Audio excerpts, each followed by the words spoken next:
Mas gugustuhin kong manatiling single habang buhay kaysa maging ikatlong asawa. Hindi ito teleserye, kundi ang tunay na pinagpilian sa buhay ni Fatima, isang guro mula sa Morocco. Sa edad na 27, hinarap niya ang kapalaran na mapilitang maging pangatlong asawa ng isang 45 taong gulang na lalaki sa kanyang bayang pinagmulan. Nang sabihin ng buong pamilya at komunidad na dapat niya itong tanggapin, gumawa siya ng isang nakagugulat na desisyon, maglakbay patungo sa isang ganap na dayuhang bansa ang Pilipinas. Doon, nakilala niya si Juan Miguel, isang empleyado ng IT na madalas niyang makausap, at ang isang pangungusap na sinabi nito sa kanya ay nagpaiyak sa kanya. Ikaw lang ang tanging tao para sa akin. Bakit kaya ang simpleng pangungusap na iyon ay nagpaiyak sa isang matatag na babae? Ngayon, samahan ninyo akong tunghayan ang tunay na kwento ng babaeng lumaban para sa kanyang dignidad, libu-libong milya ang layo. Ako si Fatima. Ipinanganak at lumaki ako sa Marrakech, Morocco, at nagtrabaho ako bilang guro sa elementarya hanggang sa edad na 27. Bagamat ang aking lungsod ay isang tanyag na destinasyon ng mga turista, at may marangyang panlabas na anyo, ang tradisyonal na pamumuhay ay nananatiling matindi at malalim sa likod ng panlabas na kagandahan na nakikita ng mga bisita. Ang aming pamilya ay ordinaryong mamamayan. Nagtatrabaho si Itay sa isang pabrika ng kape at si Inay naman ay nananatili sa bahay.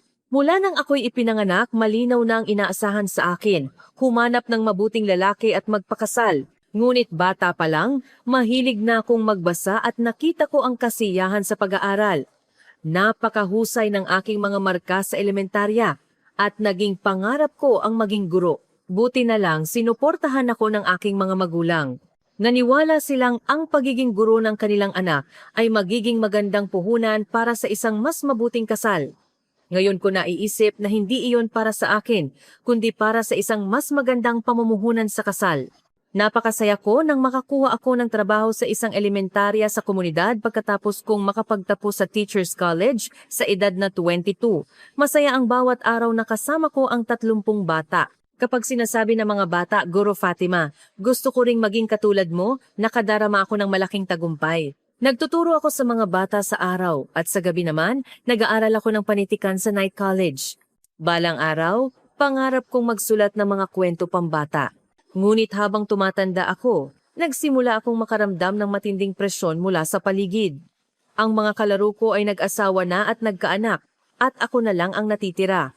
Matapos ang 25, naiinis na ako tuwing may family gathering o social event. Sa tuwing may nagtatanong, kailan ka mag-aasawa? O magsisisi ka sa huli dahil masyado kang mapili. Nanlalamig ako sa takot. Simple lang ang gusto kong kasal. Isang relasyon na may pagmamahalan, paggalang at exclusive na katapatan. Ngunit karamihan sa mga lalaki sa paligid ko ay naniniwala na ang isang asawa ay dapat manatili sa bahay at mag-alaga ng mga anak. May mga nagtatanong pa, bakit kailangang mag-aral ng husto ang isang babae? Kahit ganoon, hindi ako sumuko. Naniniwala ako na may isang taong makakaunawa sa akin sa kung saan. Sa gabi, pag-uwi ko mula sa night college, nagbabasa ako ng mga kwento ng pag-ibig mula sa ibang bansa. Nagtataka ako. Makikita ko rin kaya ang ganoong uri ng tunay na pag-ibig. Hindi ako sumuko sa pangarap na ito hanggang sa simula ng 2020.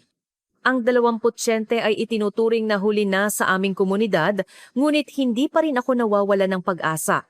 Gayunpaman, ang nangyari noong tagsibol ng taong iyon ay lubos na nagpabago sa aking buhay. Marso 2020. Sa Marrakech, ang mainit na sikat ng araw ay tumatagos sa bintana ng silid-aralan. Nagigising ako tuwing 6:30 ng umaga at pumupunta sa paaralan bandang 7:30 kasamang 30 bata sa grade 3. Masigla ang bawat araw. Guro Fatima, anong kwentong ikukwento mo ngayon?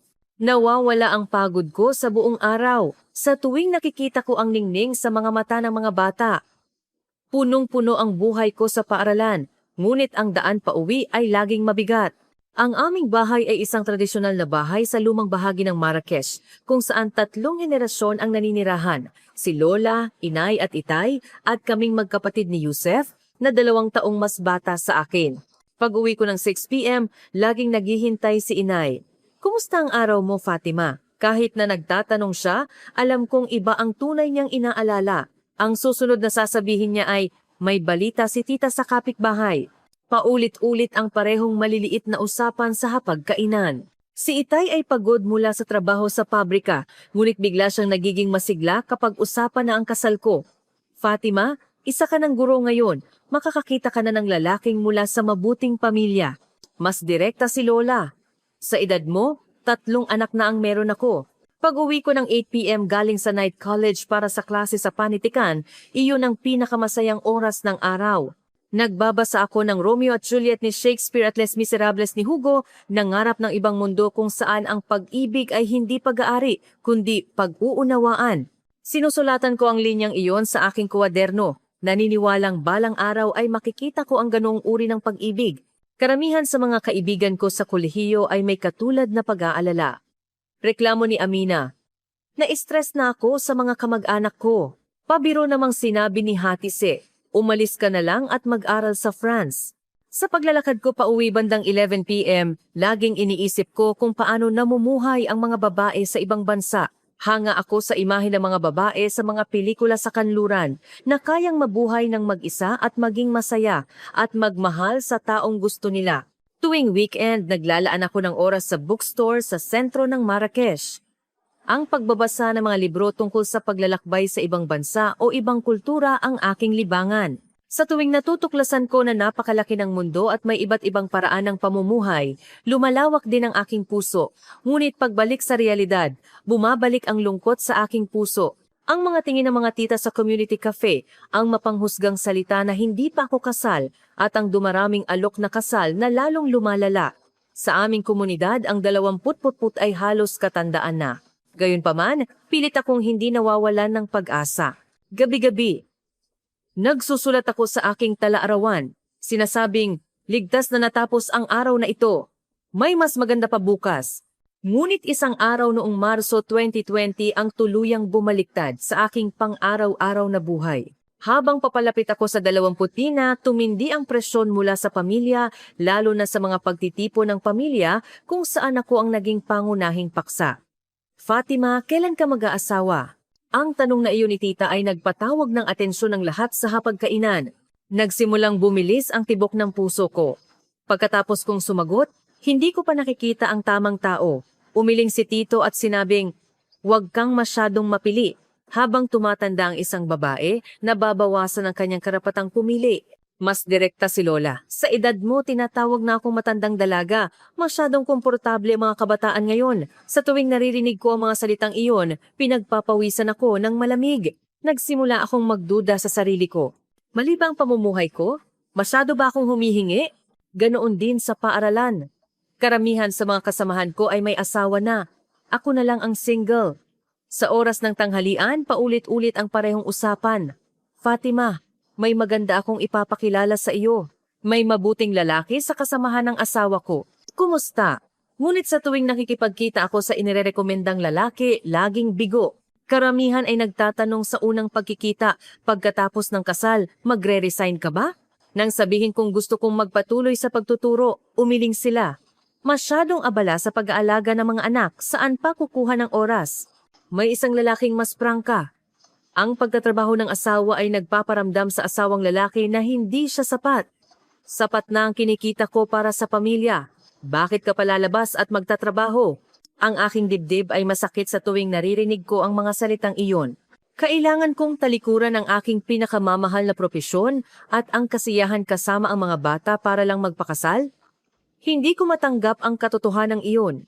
Ang kapaligiran sa bahay ay lalong lumubog.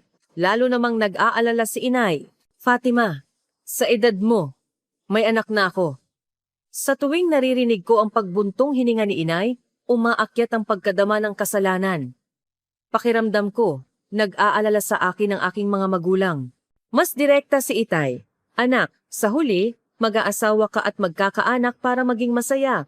Ang sobrang pag-aaral ay hindi nangangahulugang magiging masaya ka. Nang marinig ko ang mga salitang iyon, nyanig ang aking pagpapahalaga sa sarili at mga pangarap. Marso 14, 2020, isang araw na hinding-hindi ko malilimutan. Araw ng Sabado, nagtipon ang mga kamag-anak para ipagdiwang ang kaarawan ni Lola. Bandang 3 p.m. dumating na ang lahat. Pamilya ni Tito, pamilya ni Tita, at mga tita halos 20 kaming nagtipon sa aming maliit na bahay. Tulad ng dati, naghahanda ako ng pagkain, tahimik na nagpapalipas ng oras. Biglang tumayo si Itay at nagsalita. Sa napakagandang araw na ito at kumpleto tayong lahat, may mahalaga akong sasabihin tungkol sa kasal ni Fatima. May magandang balita. Sa sandaling iyon, lahat ng mata ay nakatingin kay Itay. May masamang kutob ako at nanginginig ang mga kamay ko na may hawak na tasa ng tsaa. Nagpatuloy si Itay, seryoso ang mukha. Tungkol sa kasal ni Fatima, may magandang balita. Ito ang panganay na anak ng Tito Hasan sa komunidad. Napakagaling niya sa negosyo. At mayaman. Tuwang-tuwa si tita at nagtanong, ay, siya ba ang pamilya na may negosyong export ng kape? Tumango si Itay, oo, bagamat 45 taong gulang na siya, malusog pa rin, at ang pinakamahalaga, stable ang buhay. Ang sumunod na sinabi ay talagang nakagulat sa akin. Bagamat mayroon na siyang 2 asawa, naghahanap siya ng pangatlo, lalo na gusto niya ng babaeng may pinag-aralan. Nagsalita si Lola, tuwang-tuwa. Ay, napakabuti. Angkop na angkop si Fatima dahil siya ay isang guro at may pinag-aralan. Nagsiagaw naman si Tito ng salita. Ang pamilya ay stable na, hindi na kailangang magpakahirap si Fatima. Wala akong masabi sa sandaling iyon. Para akong wala doon. Nag-uusap ang lahat tungkol sa buhay ko, ang pagiging pangatlong asawa. Paulit-ulit na umalingaw-ngaw ang salitang iyon sa aking tenga.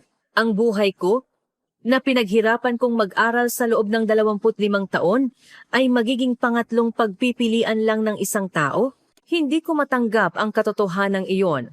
Nagpatuloy si Itay sa pagpapaliwanag. Sa susunod na linggo ang formal na pagkikita. Interesado siyang malaman ang tungkol kay Fatima. Nag-aalala namang nagtanong si Inay. Natanong mo ba ang opinyon ni Fatima? Sa pagkakataong iyon, lahat ng mata ay lumingon sa akin. Sa nanginginig na boses, sinabi ko, ako, hindi ko gusto ang ganitong uri ng kasal. Biglang tumahimik ang buong bahay. Gulat na tumingin si Lola sa akin. Ano? Bakit mo tatanggihan ang napakagandang oportunidad? Tumigas ang mukha ni Itay. Fatima, hindi ito isang bagay na pwede mong piliin. Isipin mo ang edad mo. Mawawala na ang oportunidad na ito at hindi na babalik. Nagbanta si Tito, masyadong mapili ang mga kababaihan ngayon. Kailangan mong harapin ang realidad. Nangolekta ako ng lakas ng loob at sinabi, gusto ko ng kasal na iisang tao lang ang mahal at ayokong makisalo sa asawa. Sa sandaling iyon, nagsimulang magulo ang bahay. Masyado ka bang nanonood ng mga pelikula sa kanluran? Bulyaw ni tita. Mas direkta si ama. Fatima, huwag kang magpantasya. Harapin mo ang katotohanan. Sa edad mo, iilan na lang ang lalaking handang pakasalan ka. Natapos ang pagtitipon ng pamilya sa pag-iyak ko habang tumatakbo ako sa aking silid. Patuloy na umaalingaw-ngaw ang mga boses mula sa labas ng pinto. Ang ganda ng pakikitungo sa kanya. Masyado siyang pinag-aral. Naging lason tuloy. Ang mga salitang iyon ay parang patalim na tumusok sa aking puso. Hindi ako nakatulog noong gabing iyon. Nakatingin ako sa labas ng bintana. Iniisip, mali ba talaga ako? Mali ba ang lahat ng tao maliban sa akin? Ngunit may malinaw na boses na umaalingaw-ngaw sa kaibuturan ng aking puso. Hindi ako mali. Isang linggo matapos ang pangyayaring iyon, naging malamig ang kapaligiran sa bahay. Hindi ako kinakausap ni Itay. Bumabahing lang si Inay. Hindi ako tinitingnan ni Lola. Si Yusef lang. Ang kapatid ko. Ang nagtanong, ate, ayos ka lang ba? At nag-aalala sa akin. Hindi rin maganda ang pakiramdam ko sa paaralan. Karamihan sa mga kasamahan kong guro ay may asawa na. Ako lang ang single. Sa tanghalian, pareho pa rin ang usapan. Fatima, tinanggihan mo pa rin ba ang alok na iyon? Umiling ako. Hindi maganda ang mga kondisyon. Gulat na sinabi ni Guro Nadia, anong hindi maganda? Stable ang pananalapi, hindi ba? Sabi ko, mayroon na siyang 2 asawa. Pagkatapos noon, sumang-ayon ang lahat ng guro. Kahit ganoon, ayos lang. Mahirap makahanap ng mabuting lalaki sa mundo ngayon, lalo na sa edad mo. Tumango ang Guro Hatise. Ang una at pangalawang asawa ay naayos na at mas magiging madali para sa iyo. Hindi mo na kailangang makipag-away sa biyanan. Naramdaman ko ang pagkadismaya at nagsalita ako ng tapat. Gusto ko ng kasal na iisang tao lang ang mahal. Ayokong makisalo sa asawa. Tahimik ang opisina ng mga guro sandali. Pagkatapos, sinabi ni Guro Nadia, Fatima, masyado kang nangangarap. Ang pag-ibig ay hindi mahalaga. Ang kasal ay tungkol sa realidad ng pagkain. Yan ang prioridad. Ang sinabi ni Guro Nadia ay sinang-ayunan ng iba pang mga guro. Sa sandaling iyon, nadama ko ang labis na kalungkutan. Walang nakakaunawa sa aking iniisip. Ang katotohanan iyon ay nagpahirap sa akin. Natatakot akong umuwi at harapin ang mabigat na kapaligiran. Pagkalipas ng ilang araw, tinawag ulit ako ni Itay. Fatima, isipin mo ulit. Ito ay para sa iyong sariling kabutihan. Tahimik akong sumagot. Hindi ko talaga kayang magpakasal ng ganoon. Namula ang mukha ni Itay. Gusto mong maging matandang dalaga habang buhay dito sa bahay? Ang mga salitang iyon ay talagang nakakasakit, ngunit hindi ko kayang talikuran. Gusto ko ring magpakasal, ngunit sa paraang gusto ko. Napabuntong hininga si Itay at sinabi, anong uri ng kasal ang gusto mo? Saang bansa ka makakahanap ng ganyang uri ng lalaki? Umiyak ako ng matagal noong gabing iyon. Mali ba ang hinihiling ko? Masyado ba akong makasarili? Paulit-ulit akong nagtanong sa sarili ko, ngunit may isang boses na nagsabing hindi ako pwedeng sumuko. Hindi ko rin kayang mag-focus sa night college. Sa klase sa panitika, nagtuturo ang propesor tungkol sa kung ano ang tunay na pag-ibig, muntik na akong mapaiyak. Pagkatapos ng klase, naglabas ako ng saloobin sa kaibigan kong si Amina. Sabi niya, Fatima, magkaibang kwento sa libro at ang realidad. Pagkatapos ng isang linggo, hindi bumuti ang sitwasyon. Sa halip, lalo pang lumala. Maging ang mga kamag-anak ay nakialam at kinumbinsi ako. Pumunta si Tito sa bahay at sinabi, Fatima, huwag kang masyadong matigas. Isipin mo rin ang reputasyon ng pamilya. Lalo pang nagpalaki ng gulo ang lahat ng sitwasyon. Tama ba ako o mali ba ang lahat? Hindi ko alam. Ngunit may isang bagay na sigurado ako. Ayokong maging pangatlong asawa. Ang puntong iyon ay hindi mababago. Pagkatapos ng 2 linggo, lalong lumala ang sitwasyon. Nagdeklara si Itay na nag-ayos na siya para sa formal na pagkikita sa lalaki sa Sabado na iyon. Sabi ko, hinding-hindi ako pupunta. Ngunit matigas ang desisyon ni Itay. Noong hapon na iyon, nagtipo ng buong pamilya at kinumbinsi ako pati na si Tiyo at Tita. Fatima, ang relasyon na ito ay mahalaga sa buhay mo. Seryosong sinabi ni Tito. Ang ka-45 ay bata pa rin. At ang pinakamahalaga, mayaman siya. Sinabi naman ni Tita, ang una at pangalawang asawa ay nag-aalaga na ng mga anak. Ikaw, makaka-focus ka sa trabaho. At sinabi niya na igagalang niya ang propesyon mo bilang guro. Nagulat ako, pwede ako magpatuloy sa pagtatrabaho? Sumagot si Itay, oo. Ngunit pagkatapos ng kasal, kailangan mong mas unahin ang pamilya. Idinagdag ni Lola, hindi ka naman pinaparesign ng tuluyan, hindi ba napakabuti ng kondisyon? Ngunit hindi ko pa rin matanggap. Paano ang una at pangalawang asawa? Paano ang mga anak? Ngumiti si Tita at sumagot, mabubuting tao naman sila, magtutulungan lang kayo. Diin ni Tito, sa huli, ang mahalaga ay hindi mo na kailangang mag-alala sa pera. Ang negosyo nilang export ng kape ay napakabuti at stable ang kita buwan-buwan. Lumalalim ang sakit sa aking puso. Ayokong magpakasal ng walang pag-ibig at hindi ko maatim na makisalo ng asawa sa ibang babae. Napabuntong hininga si Lola at sinabing, Fatima, anong halaga ng pag-ibig? Kami ng lolo mo ay nagpakasal ng walang pag-ibig, ngunit nabuhay pa rin ng 50 taon. Sumagot si Itay, ang pag-ibig ay lumilitaw pagkatapos ng kasal. Sino ba ang nagpapakasal na nagmamahala na sa simula pa lang? Ngunit hindi ako makasuko sa aking paniniwala. Gusto ko ng tunay na pag-ibig na nagmumula sa paggalang at pag-uunawaan. Iritadong sinabi ni Tito, masyado ka bang nanonood ng mga pelikula sa kanluran? Iba ang realidad sa pelikula. Mas direkta si Tita, Fatima, 27 ka na. Iilan lang ang babaeng hindi pa kasal sa komunidad na ito. Kailangan mong tanggapin na kakaunti na lang ang karapatan mong pumili. Sa sandaling narinig ko ang mga salitang iyon, naramdaman ko ang labis na sakit. Lahat ng paghihirap ko sa pag-aaral at pagtatrabaho sa loob ng maraming taon ay parang walang kabuluhan. Ang resulta, muli akong tumakbo sa aking silid habang umiiyak.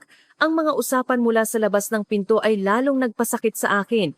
Bakit naging ganoon katigas ang ulo ng batang iyon?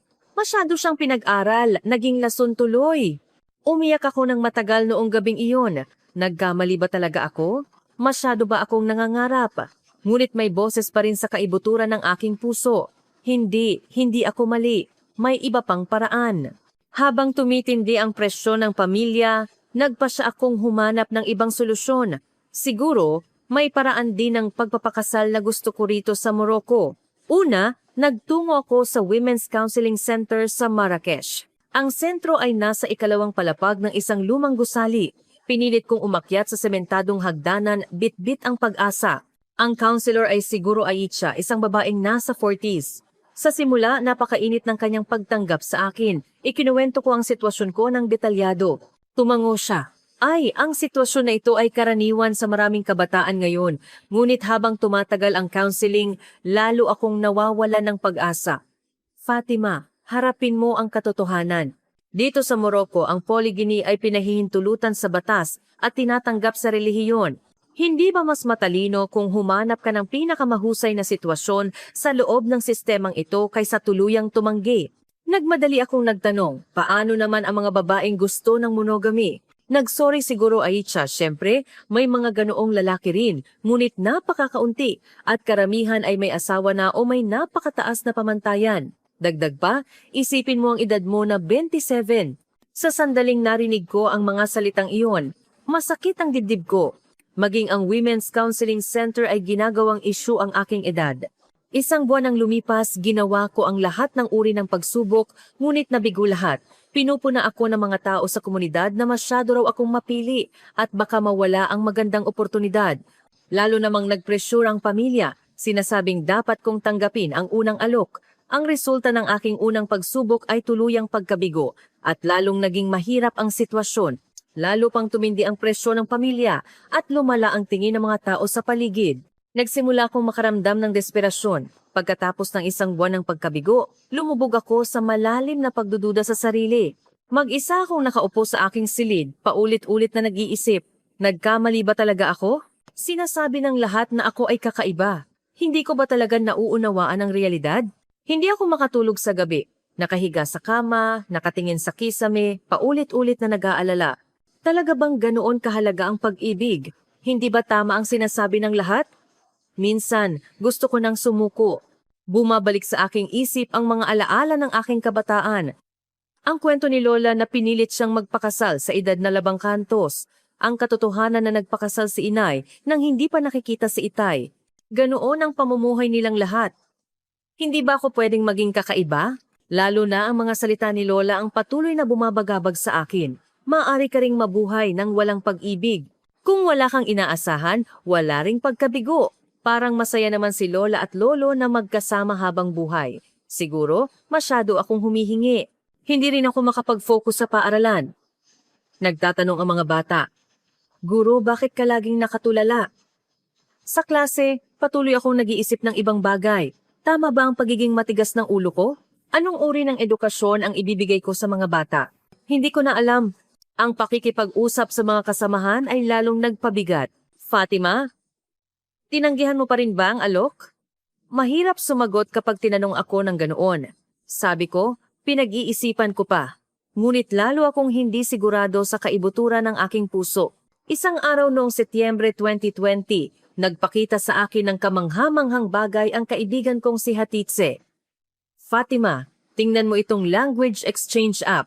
Pwede kang makipag-usap sa mga tao mula sa iba't ibang bansa, mag-aral ng wika at maunawaan ng kultura. Sa simula, hindi ako masyadong interesado. Anong gamit ng pag-aaral ng wikang banyaga sa sitwasyon ko? Ngunit patuloy na kinumbinsi ako ni Hatise, sige na, subukan mo, maglibang-libang ka lang.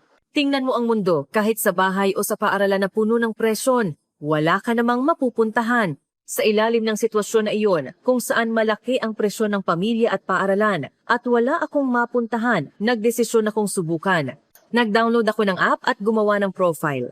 Matagal akong nag-alala kung ano ang isusulat at sa huli, isinulat ko lang, guro sa elementarya mula sa Morocco, interesado sa ibang kultura.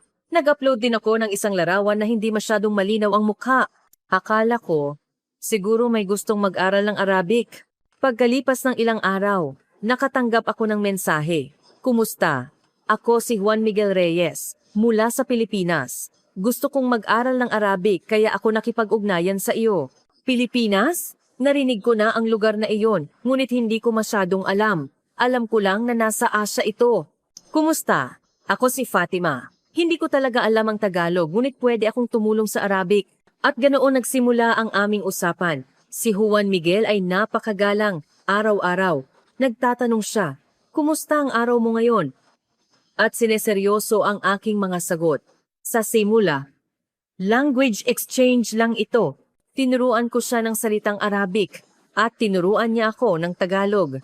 Salamat po, salamat po. Mahirap ang pagbigkas ngunit nakakatuwa. Pagkalipas ng ilang linggo, nagsimula kaming mag-usap tungkol sa pang-araw-araw na buhay, higit pa sa simpleng language exchange. Si Juan Miguel ay isang 29 taong gulang na lalaki, nagtatrabaho sa isang IT company. Ang kanyang buhay ay tila kakaiba sa akin. Mag-isa ka lang nakatira? Tanong ko. Sumagot siya, oo, sa isang apartment. Ang aking mga magulang ay nasa probinsya. Isang 29 taong gulang na lalaki na nakatira ng mag-isa. Kakaiba ito sa Morocco. Bago magpakasal, natural lang na manirahan kasama ang mga magulang. Isang araw, maingat akong nagtanong tungkol sa personal na bagay. Juan Miguel, hindi ka pa ba nag-aasawa? Tumawa siya at sumagot. Hindi pa. Hindi ko pa nakikita ang tamang tao. Marami namang nag-aasawa sa edad na 30 sa aming bansa. Ayos lang na 28 pa ako at hindi pa kasal. Nagulat ako. Mas nagulat ako sa sumunod na sinabi niya. Karamihan sa kasal sa Pilipinas ay base sa pag-ibig. Nagpapakasal dahil nagmamahalan. Nagtanong ako, talaga? Hindi ba nagdedesisyon ng pamilya? Gulat na gulat siya.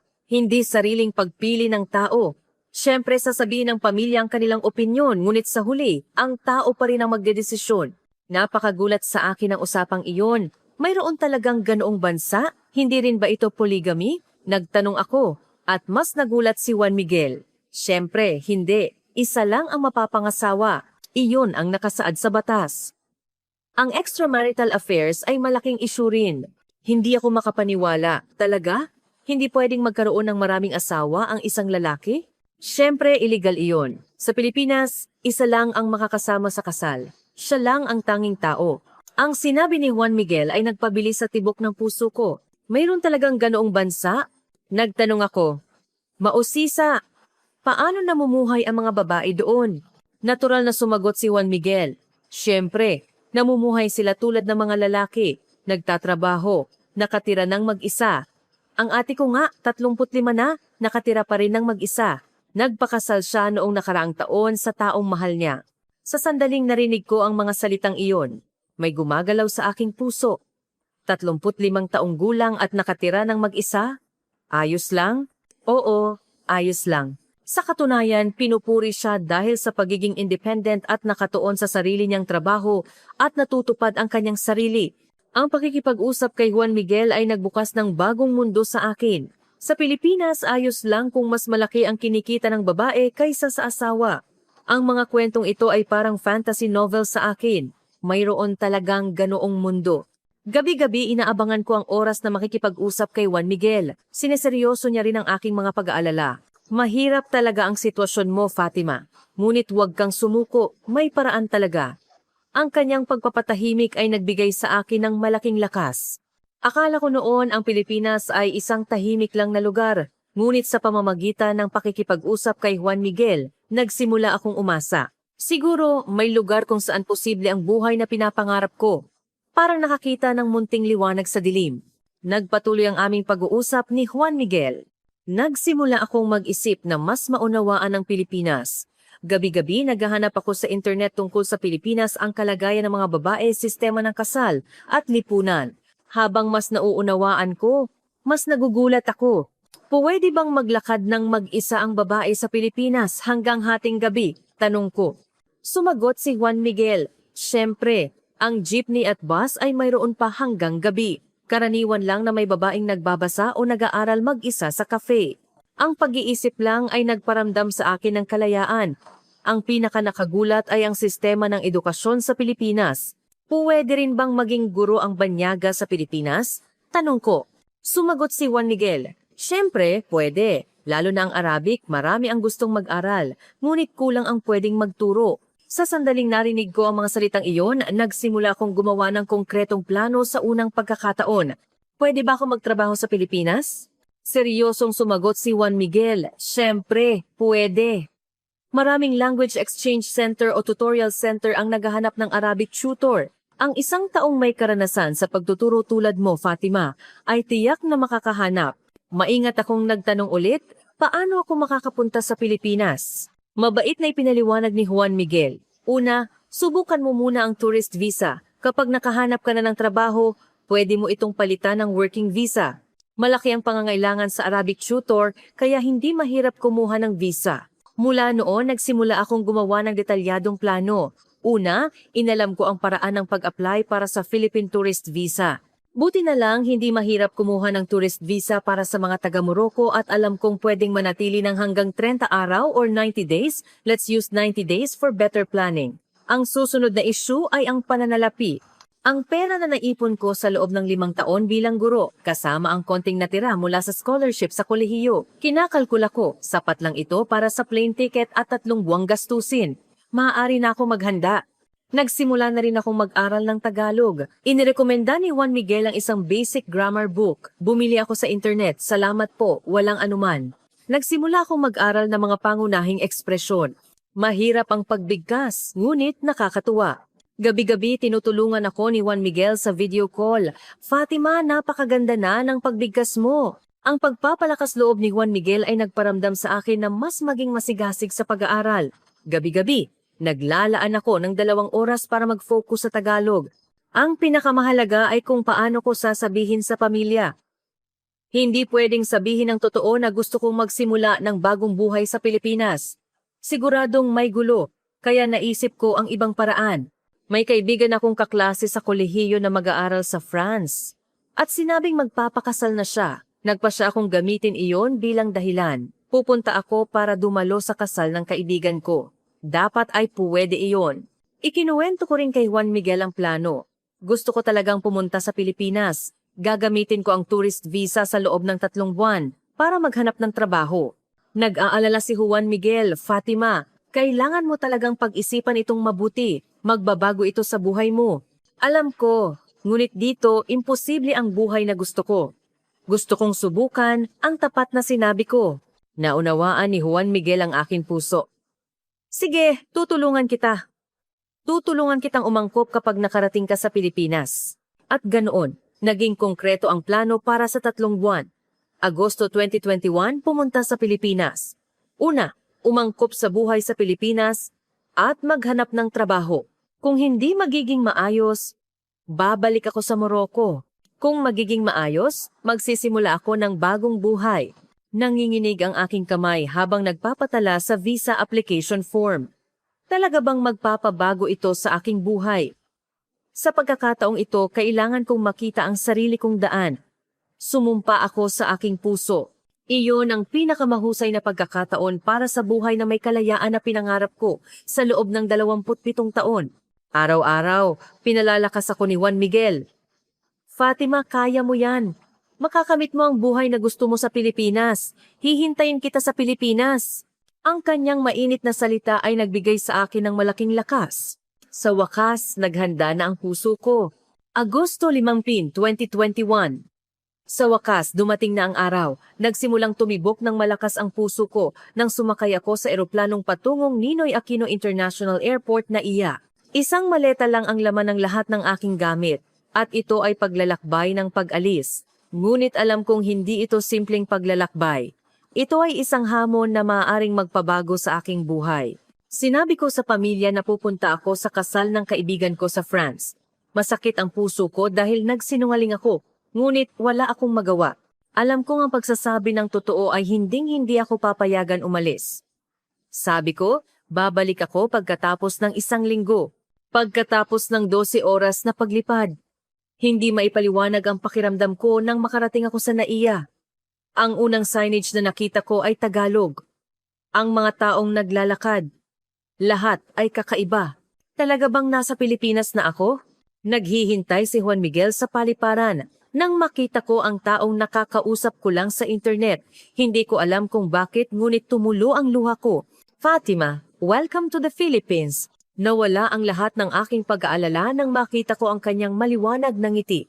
Juan Miguel, maraming salamat. Ikaw pa talaga ang sumundo sa akin. Ang unang pagkikita sa taong nakausap ko lang online ay parehong nakakahiya at nakakatuwa. Mas matangkad si Juan Miguel kaysa sa inaasahan at mainit ang pagkatao niya. Magkasama kaming nagtungo sa Backpackers Hostel malapit sa Makati. Sa daan, ipinaliwanag ni Juan Miguel ang Pilipinas. Tingnan mo iyan, LRT, MRT station iyan. Napakaunlad ng public transportation sa Pilipinas, madaling pumunta kahit saan. Nagulat ako nang sumakay kami sa MRT. Napakalinis at organisado ng sistema ng transportasyong ito ang unang beses kong nakita.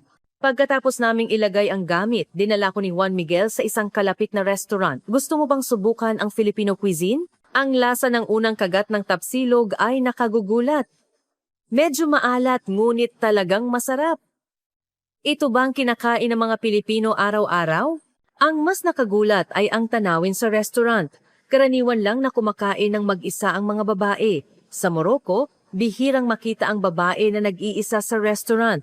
Ngunit dito, napakanatural, napakakamangha.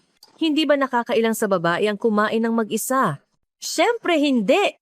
Sa Pilipinas, karaniwan lang ang kumain ng mag-isa, sagot ni Juan Miguel. Habang nakikinig ako sa sinabi ni Juan Miguel, unti-unting lumalaya ang aking puso. Nagsimula akong maunawaan kung gaano ako katagal na buhay sa ilalim ng maraming limitasyon. Ang unang linggo ay inilaan para umangkop sa buhay sa Pilipinas. Naglalaan ng oras si Juan Miguel tuwing weekend para samahan akong maglibot sa Makati, Cubao at sa mga night market. Ang bawat lugar ay may iba't ibang katangian. Ang pinaka-nakakaintriga ay ang mga babae na talagang namumuhay ng malaya. Ayos lang ba talaga sa mga babaeng iyon na maglakad ng mag-isa hanggang hating gabi? Tanong ko. Sumagot si Juan Miguel. Oo, ang Pilipinas ay may mabuting seguridad. Ligtas ang babae kahit mag-isa. Siyempre, kailangan pa ring mag-ingat, ngunit karaniwan, ligtas na bansa ito. Nakakita rin ako ng maraming nakagugulat na eksena sa mga cafe, mga babaeng nagbabasa o nagtatrabaho sa laptop ng mag-isa. Ang ganoong tanawin ay imposible sa Morocco. Patuloy kong iniisip, talagang malaya silang namumuhay. Pagsapit ng ikalawang linggo, formal na akong nagsimulang maghanap ng trabaho. Tinulungan ako ni Juan Miguel sa paghahanap ng mga lugar na nagtuturo ng Arabic. Ang karanasan ko bilang Arabic native speaker at guro ay dapat ay makakatulong. Napakakaba ko sa unang interview, hindi pa rin magaling ang Tagalog ko at hindi ako sigurado kung kaya ko. Ngunit ang center director ay mas interesado kaysa sa inaasahan. Arabic native speaker at may karanasan sa pagtuturo, napakabuti. Kahit na hindi pa sapat ang Tagalog ko, pwede akong magturo sa Ingles. Nang sabihin ko iyon sa Ingles, nagpakita ng kasiyahan ng center director. Marunong ka ng Ingles? Walang problema. Karamihan sa mga gustong mag-aral ng Arabic ay marunong ng Ingles. Pagkalipas ng isang linggo, natanggap ko ang balita na tinanggap ako isang tunay na kagalakan na hindi mailarawan sa salita. Congratulations, Fatima! Taos-pusong nagalak si Juan Miguel para sa akin. Sa sandaling iyon, nagsimula akong makita ang posibilidad. Maaari ako magtrabaho sa Pilipinas gamit ang sarili kong kakayahan. Hindi ako makapaniwala. Ngunit may limitasyon pa rin sa oras. Ang tourist visa ay may limitasyon lang na 3 buwan. Ang pagkuha ng working visa ay nangangailangan ng mas maraming proseso at oras. Mukhang hindi magiging sapat ang oras. Nag-aalala ako, ngunit pinatahimik ako ni Juan Miguel. Simulan mo muna. May paraan yan.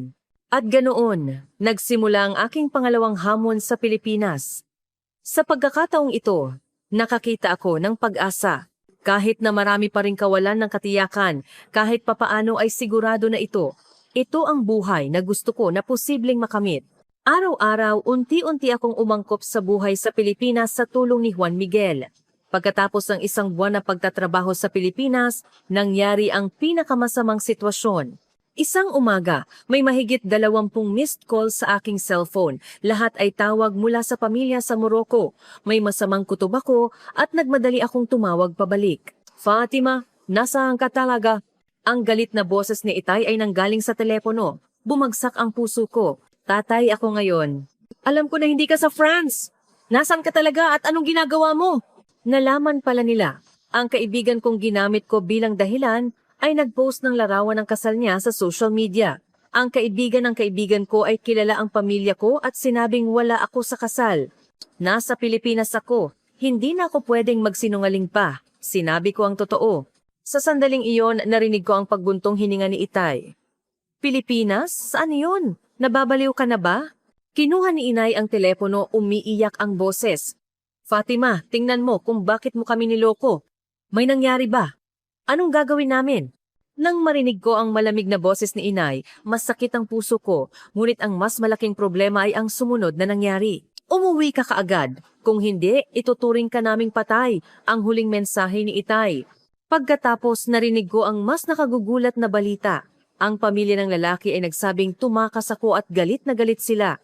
Nagdeklara silang magpapakasal na sila sa ibang babae. Kinuha ni Tito ang telepono. Fatima, dahil sa iyo, napahiya ang buong pamilya. Pinag-uusapan na tayo ng buong Morocco. Sinabing hindi namin nakontrol ang aming anak at nadungisan ang kultura ng kanluranin. Ganoon ang sinasabi ng lahat. Dagdag pa sa problema, nakipag-ugnayan din ng night college ko sa Morocco na nagsasabing dahil sa patuloy na absences ko ng walang dahilan, ipapadrop ako. At ang paaralan sa elementarya ay nagulat din na dahil sa mahabang leave of absence nang walang paghahanda, natanggal na ako. Nang ikinuwento ko ang sitwasyon kay Juan Miguel, nagpakita rin siya ng seryosong mukha. Fatima, talagang mahirap ang sitwasyon. Ayos ka lang ba? Tumulo ang luha ko at sumagot. Hindi ko alam. Hindi ko inaasahan na magiging mas malaki ang problema.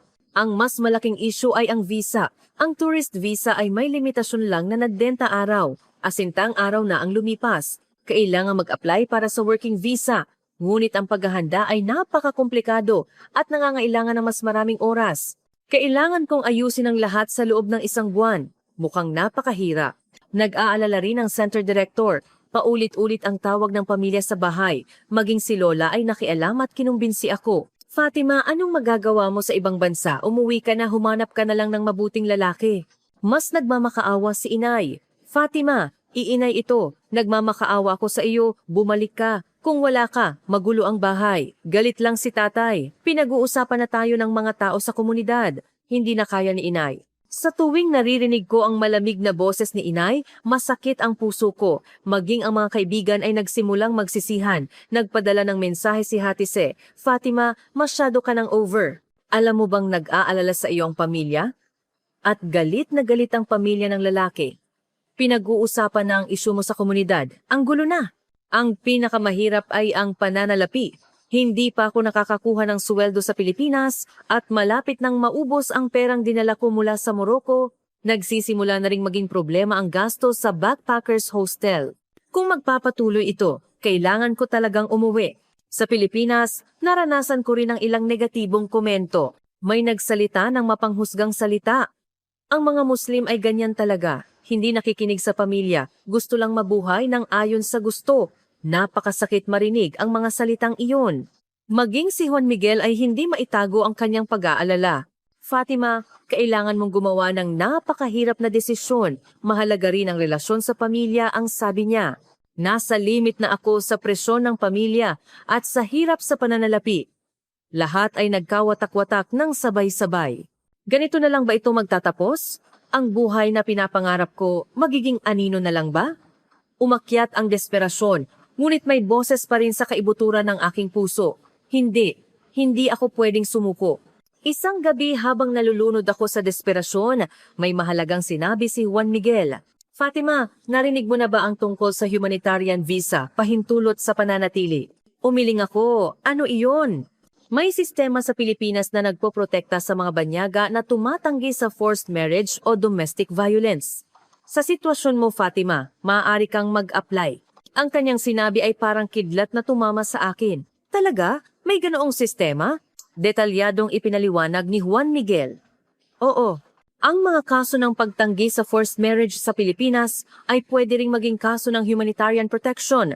Bagamat mahigpit ang proseso ng pagsusuri, kung may malinaw na dahilan tulad ng sa iyo, posible ito. Sa sandaling iyon, naramdaman ko na kailangan kong gawin ang pinakamahalagang desisyon sa aking buhay. Ang pag-apply para sa humanitarian visa pahintulot ay nangangahulugang opisyal na idineklara na hindi ako babalik sa Morocco. Isang pagpili na maaring tuluyang magputol ng relasyon ko sa pamilya. Ngunit, Juan Miguel, paano kung tanggihan ako? Nanginginig ang boses ko. Wala na talaga akong matitira. Seryosong sumagot si Juan Miguel, iyon ay isang panganib din, ngunit sa sitwasyon mo ngayon, iyon na lang ang posibleng paraan.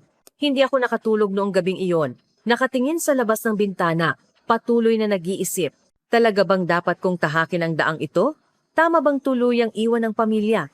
Ngunit kung babalik ako sa Morocco, malinaw na haharapin ko ang mas malalang forced marriage. Kinabukasan, tumawag ulit ang pamilya. Sa pagkakataong ito, si Inay, Fatima, sa huling pagkakataon, kung hindi ka babalik sa linggong ito, tuluyan na kaming makikipagputol ng relasyon. Naghahanda na si tatay na itakwil ka. Sa sandaling narinig ko ang mga salitang iyon, naramdaman ko ang sakit sa puso, ngunit sa parehong oras, nagdesisyon na ako. Inay, gusto kong mabuhay dito sa sarili kong buhay. Hinihingi ko po ang inyong pag-uunawa. Umiiyak na sinabi ni Inay, kung ganoon, hindi ka na talaga namin anak. Pagkatapos kong ibaba ang telepono, umiyak ako ng matagal. Hindi madaling iwan ang pamilya na kasama ko sa loob ng 27 taon. Ngunit gumawa ako ng desisyon, ito ang huling pagkakataon para protektahan ang aking dignidad. Magkasama kaming nagtungo ni Juan Miguel sa Bureau of Immigration. Nagsimulang tumibok ng malakas ang puso ko. Alam kong ito ang sandali na magdedesisyon sa aking kapalaran. Talaga bang sigurado ka? Huling tanong ni Juan Miguel. Tumango ako. Oo, handa akong panindigan ang desisyon na ito. Si Attorney Ma, Cristina Tina Santos, isang babaeng nasa 30s, ay mainit ang pagtanggap sa akin. Anong dahilan ng inyong aplikasyon? Sa nanginginig na boses, ipinaliwanag ko ang sitwasyon. Tinatanggihan ko ang forced marriage sa Morocco at nagpunta ko sa Pilipinas. Ayokong maging pangatlong asawa ng isang 45 taong gulang na lalaki. Seryosong nakinig si Attorney Santos. Magpatuloy ka. Gusto kong maging guro. Gusto ko ng kasal na iisang tao lang ang mahal, ngunit imposible ito sa Morocco. Pinipilit ako ng pamilya.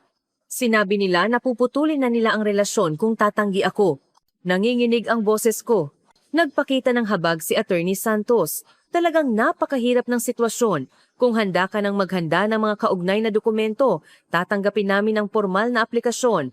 Mula sa sandaling iyon, nakakita ako ng pag-asa, ngunit ang panahon ng pagsusuri ay maaaring tumagal ng 6 na buwan. Sa panahong iyon, pwede akong kumuha ng pansamantalang pahintulot sa pananatili temporary stay permit.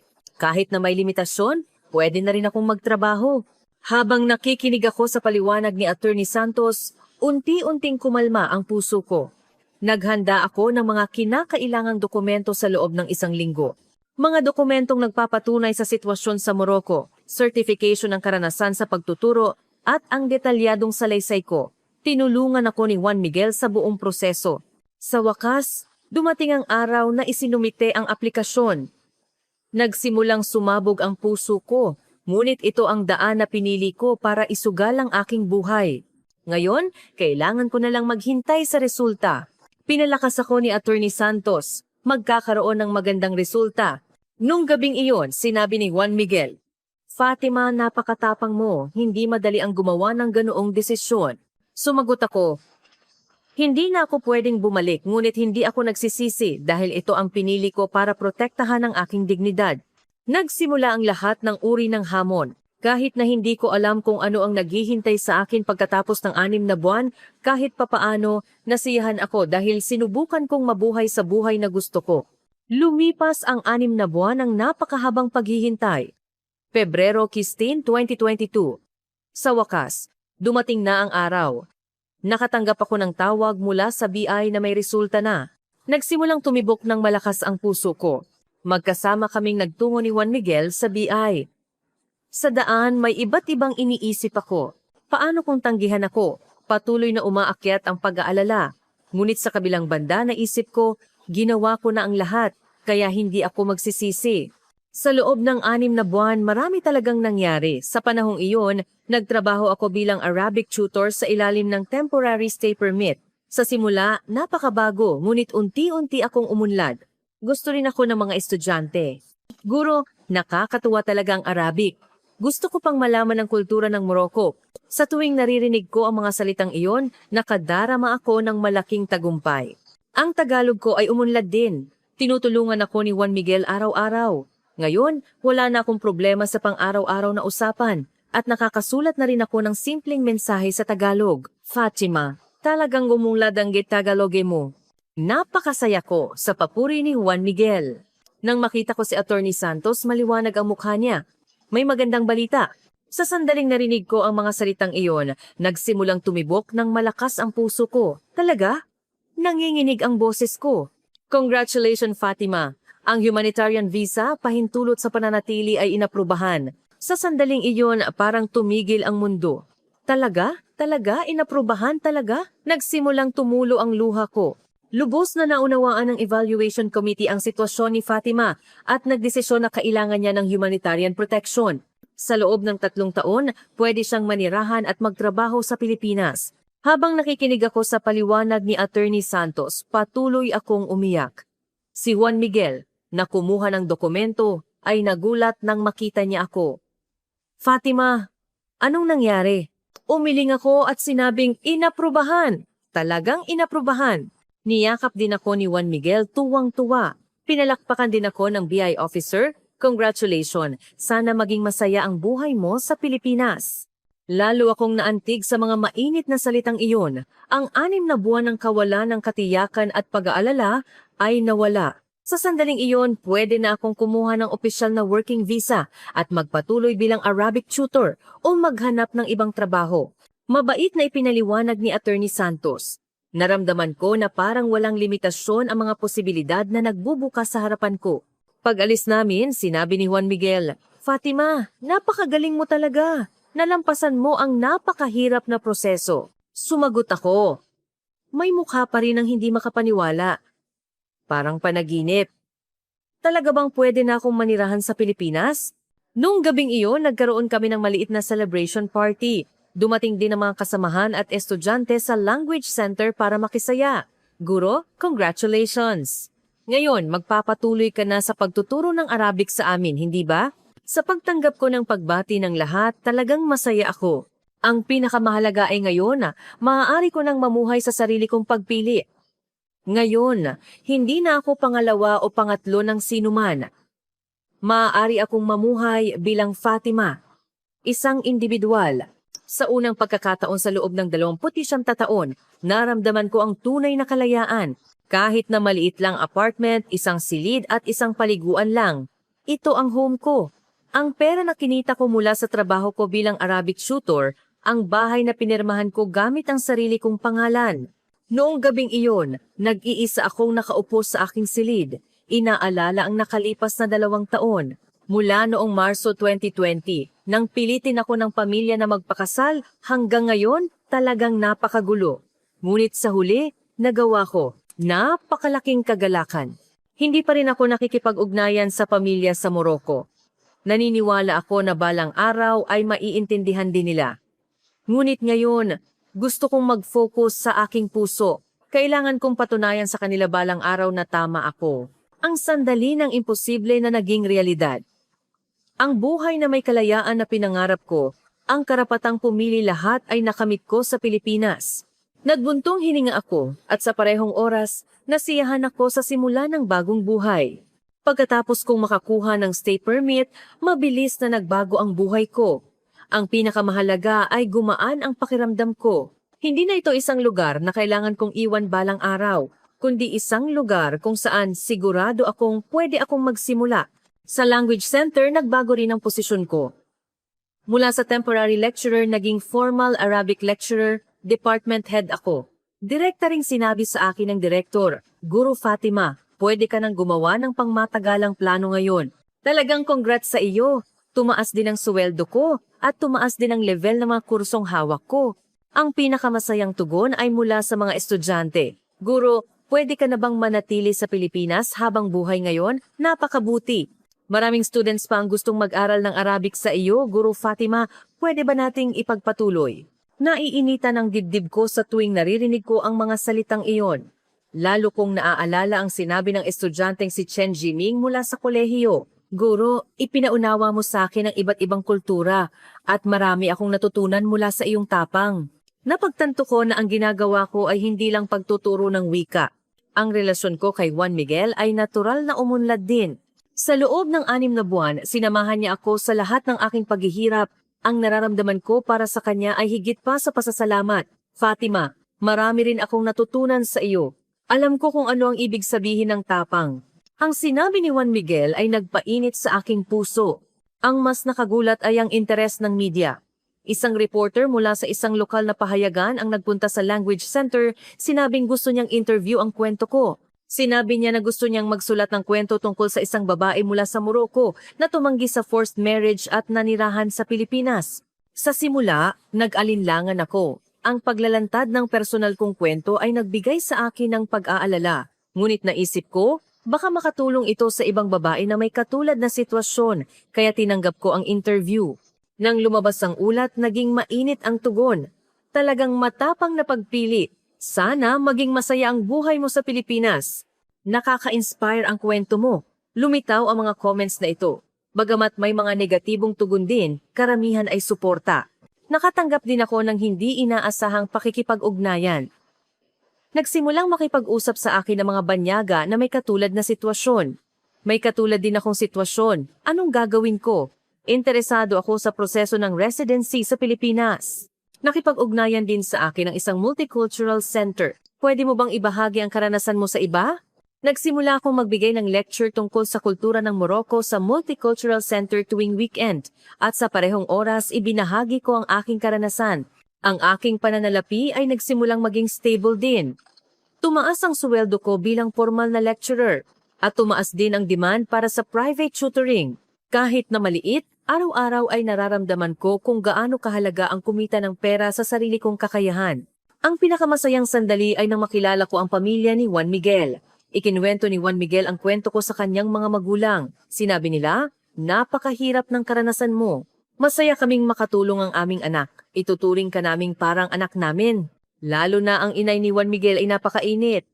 Fatima, ngayon, ikaw na ang aming anak-anakan sa Pilipinas. Kung may problema ka, pumunta ka lang at kumain dito. Sa tuwing naririnig ko ang mga salitang iyon, gusto kong umiyak.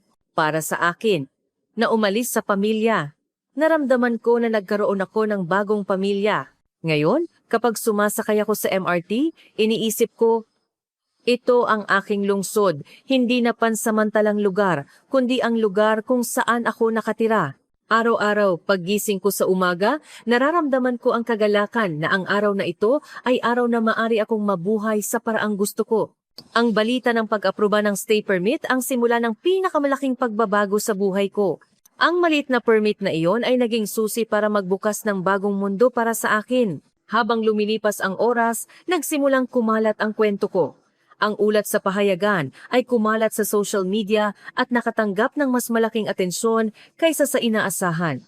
Mabilis na lumipas ang oras at ngayon ay 2024 na. Mahigit 3 taon na akong nasa Pilipinas. Sa pagtingin sa likod, napakalaki talaga ng pagbabago. Ang pinakamahalaga ay ang pakiramdam ko sa sarili ko ay parang nagbago ng husto. Iba na ako sa babaeng nalulunod sa desperasyon, 3 taon na ang nakalipas. Ngayon, ako ay isang program director, lecturer ng Arabic course sa isang malaking language education center sa Metro Manila. Ang kursong hawak ko ay laging puno at marami pa ang gustong mag-aral kay Guro Fatima. Ang pinakamalaking pagbabago ay kinasal na kami ni Juan Miguel. Noong tagsibol ng nakaraang taon, nagkaroon kami ng simple ngunit makabuluhang kasal. Nagsuot ako ng tradisyonal na damit ng Morocco at Pilipinas, isang pagsasanib ng dalawang kultura. Ang pamilya ni Juan Miguel ay nag-alaga sa akin na parang kanilang tunay na anak, talagang nakakaantig. Ikaw lang ang tanging tao para sa akin. Gusto ko ring maging ganoong tao para sa iyo. Noong araw ng kasal, ipinaunawa sa akin ni Juan Miguel ang kahulugan ng tunay na pag-ibig sa pamamagitan ng kanyang mga salita. Ang monogamous na relasyon na may paggalang at pagkakapantay-pantay na gusto ko ay sa wakas ay natupad. Ang taong ito ay mas espesyal dahil magkakaanak na kami. 6 na buwan na akong buntis ngayon. Napakaaalaga ni Juan Miguel sa akin. Kung gusto kong magpatuloy sa pagtatrabaho pagkatapos manganak, pwede rin. Pwede akong mag-request ng maternity leave. Sa tuwing naririnig ko ang mga salitang ito, nararamdaman ko kung gaano katama ang pagpili ko na pumunta sa Pilipinas. Ang inay ni Juan Miguel ay nagpakita rin ng mainit na pag-aalaga. Fatima, ngayon ikaw na ang aming manugang. Magpahinga ka lang. Tutulungan kitang mag-alaga kapag nanganak ka. Ang pakiramdam na iyon na nagkaroon ako ng pamilya ay talagang nakabuti. Umunlad din ako sa aking trabaho. Ngayon, hindi lang ako nagtuturo ng Arabic, kundi nagsisilbi rin ako bilang Multicultural Education Specialist. Nagtatrabaho ako bilang consultant para sa Multicultural Policy ng Department of Social Welfare and Development. At nakikilahok ako sa pagsusuri ng humanitarian permit ng BI. Noong nakaraang taon, naglabas din ako ng libro na nagtatala ng aking karanasan, Ang Karapatang Pumili, mula Morocco hanggang Pilipinas. Mas marami ang nagbasa nito kaysa sa inaasahan, lalo na nakatanggap ako ng maraming mensahe mula sa mga kabataan na nagsasabing nagkaroon sila ng lakas ng loob. Ang pinakamasayang tagumpay ay ang pagtulong sa mga babaeng may katulad na sitwasyon. Sa ngayon, sa pamamagitan ng aking pagsubok na manirahan sa Pilipinas, humigit kumulang 15 banyagang babae ang nag-apply at 100 sa kanila ang matagumpay na nanirahan. Sa tuwing nakikita ko silang nakakahanap ng stable na buhay, nararamdaman ko na ang lahat ng paghihirap na naranasan ko ay nagkaroon ng kabuluhan. Ang relasyon ko sa pamilya sa Morocco ay unti-unti ring bumalik. Sa simula, tuluyan kaming nawala ng komunikasyon, ngunit nagsimula akong makipag-ugnayan kay inay paminsan-minsan noong nakaraang taon. Fatima, masaya lang ako kung masaya ka. Sa tuwing naririnig ko ang mga salitang iyon ni inay, talagang lumuluha ako. Si Yusef, ang kapatid ko, ay naging pinakamalaking supporter ko ngayon. Ate, napakatapang mo talaga. Dahil sa iyo, hindi ko rin tinalikuran ang aking mga pangarap. Napakasaya ko nang marinig ko na nag-major si Yusef sa International Relations sa kolehiyo. Ang pananalapi ko ay naging ganap na independent. Ngayon, pwede pa akong magpadala ng pera sa pamilya sa Morocco paminsan-minsan. Ang pagtulong sa pamilya gamit ang sarili kong kinita ay talagang nakakapagbigay galang. Ang pinakamalaking pagbabago ay ang kalayaan ng espiritu. Hindi na ako nabubuhay sa pamamagitan ng pagtingin sa mukha ng iba. Maaari akong mamuhay sa paraang gusto ko, sa paraang sa tingin ko ay tama. Araw-araw, paggising ko sa umaga, nararamdaman ko ang kagalakan na ang araw na ito ay araw na pinili ko. Ang aking pasasalamat sa Pilipinas. Ang bansang ito ay lalong lumalalim. Ang bansang ito ay nagbigay sa akin ng bagong pagkakataon, na nagbigay daan sa akin na matupad ang aking mga pangarap. Ngayon, gusto ko ring mag-ambag sa lipunan ng Pilipinas. Gusto kong maging halimbawa ng isang multicultural society. Minsan, naaalala ko ang sarili ko 3 taon na ang nakalipas. Nararamdaman ko talaga na marami akong pinagdaanan, desperado at natatakot noon. Ngunit ngayon, puno ako ng pag-asa at kumpiyansa.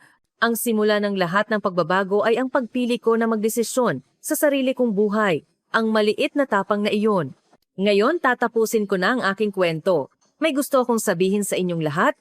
Ang pinakamahalagang halaga na natutunan ko sa loob ng 3 taon ko sa Pilipinas ay ang kahalagahan ng karapatang pumili. Lahat tayo ay may karapatang magdesisyon sa sarili nating buhay, anuman ang kasarian, edad o kultural na background. Lahat tayo ay may karapatang ituloy ang kaligayahan. Ang naranasan ko sa Pilipinas ay ang ganoong uri ng kalayaan. Sa pamamagitan ng bansang ito, natutunan ko kung ano ang tunay na pagkakapantay-pantay isang lipunan kung saan iginagalang ang mga taong may iba't ibang background at namumuhay ng magkasama. Isang lipunan kung saan ang babae ay maaari ring matupad ang kanyang mga pangarap tulad ng lalaki. Iyan ang mundong gusto ko. Ang kwento ko ay maaaring tila espesyal, ngunit sa totoo lang, ito ay isang pagpili na magagawa ng sinuman. Kumuha ng lakas ng loob at tahaki ng buhay na gusto mo, isang hakbang sa bawat pagkakataon. Iyan ang simula ng pagbabago. Siyempre, hindi ito madali. Kailangan mong iwanan ng marami at marami ring sandali ng kawalan ng katiyakan at takot. Ngunit sa pagtingin sa likod ngayon, ang lahat ng pagsubok na iyon ay nagparamdam sa akin na maging mas matatag at mas matalino. Sa panahon ng paghihirap, natutunan ko kung ano ang tunay na mahalaga at mas naunawaan ko ang sakit ng iba. May mga tao rin bang nahihirapan sa paligid ninyo? Mayroon bang taong sumusuko sa kanilang mga pangarap dahil lang sa daan na itinakda ng iba? Pwede ba nating ipakita sa kanila ang kahit na konting pag-aalala? Minsan, hindi ka mali. Ang simpleng pangungusap na iyon ay maaaring maging malaking lakas para sa isang tao. Naging mainit na puso at pag-aalala ni Juan Miguel ang nagbigay daan sa akin na makapagsimula ng bagong buhay. Ang maliit na kabaitan na ipinapakita natin sa isa't isa ay maaaring tuluyang magpabago sa buhay ng isang tao. Gusto ko ring magpahayag ng pasasalamat sa lipunan ng Pilipinas. Ang bansang ito ay nagbigay ng bagong pagkakataon sa isang banyaga tulad ko na nagbigay daan sa akin na matupad ang aking mga pangarap. Ang pagtanggap at pagiging inclusive ng Pilipinas sa diversity ay isang malaking regalo para sa akin.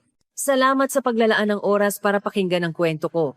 Kung ang kwentong ito ay nagbigay sa inyo ng kaunting damdamin, mangyaring pindutin ang like at subscribe para makita ninyo pa ang mas maraming inspiring stories. Mangyaring ibahagi rin ang kwentong ito sa pamilya at mga kaibigan. Tiyak na magbibigay ito ng lakas at tapang. Mangyaring mag-iwan ng comment at ibahagi ang inyong mga iniisip at karanasan. Ang inyong kwento ay maaaring maging malaking lakas din para sa iba.